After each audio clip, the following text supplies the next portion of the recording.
While addressing a press conference in the national capital to apprise the nation about the current situation in the flood-ravaged Jammu and Kashmir, Home Minister Rajnath Singh complimented the efforts of Army, Air Force, Navy and NDRF in rescue and relief of J&K flood victims. Singh said over 130,000 people have been evacuated from the flood-hit region and the relief operations are still in process. सबसे पहले मैं चर्चा करना चाहूंगा जम्मू कश्मीर के प्राकृतिक आपदा के संबंध में। यह एक प्रकार की राष्ट्रीय आपदा है। मैं सराहना करना चाहता हूं भारत के सेना के जवानों का, चाहे वह आर्मी के जवान रहे हों, चाहे इंडियन एयरफोर्स के रहे हों, चाहे हमारे नेवल फोर्स के रहे हों, और साथ ही साथ हमारे डिजास्टर मैनेजमेंट के एनडीआरएफ के जवान रहे हों।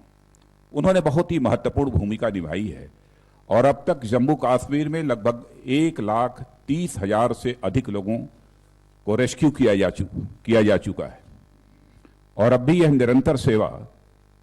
सेना के तीनों विंगों के द्वारा और साथ ही गृह मंत्रालय के एनडीआरएफ के द्वारा जारी है।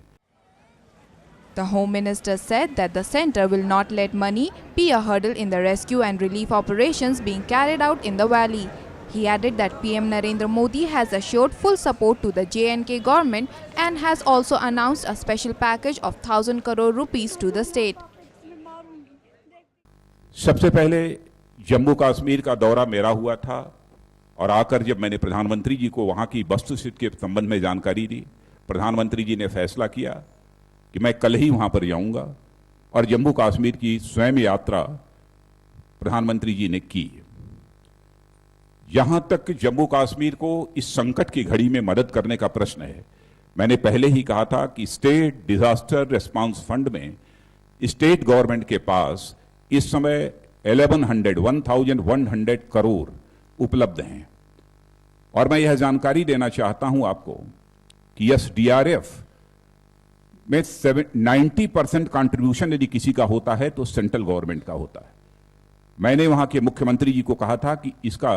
मैक्सिमम यूटिलाइजेशन जितना कर सकते हैं लोगों को रेस्क्यू करने में, लोगों को रिलीफ पहुंचाने में, उसका यूटिलाइजेशन स्टेट गवर्नमेंट की तरफ से होना चाहिए। लेकिन इस अमाउंट के होते हुए भी प्रधानमंत्री जी ने दूसरे दिन जम्मू कश्मीर में जाकर 1,000 करोड़ रुपए की स्पेशल पैकेज की भी घोषणा की और साथ ही साथ यह आश्वस्त किया वहां की राज्य सरकार को कि रेस्क्यू और रिलीफ के लिए हम किसी भी सूरत में धन की कमी नहीं आने देंगे। मैंने भी गृह मंत्रालय की तरफ से भी बराबर समीक्षा की थी प्रतिदिन और उसके बाद परसों हमारे प्रधानमंत्री श्री नरेंद्र मोदी जी ने भी गृह मंत्रालय के अधिकारियों को बुलाकर भी उन्होंने इसकी समीक्षा की है और इस समय हमारे होम सेक्रेटरी जम्मू कश्मीर में ही स्टे कर रहे हैं और पूरी जो कुछ भी वहां पर रेस्क्यू और रिलीफ का काम चल रहा है उसको उनके द्वारा रिव्यू भी किया जा रहा है। साथ ही हमने एक नई पॉलिसी के तहत सिविल डिफेंस को डिजास्टर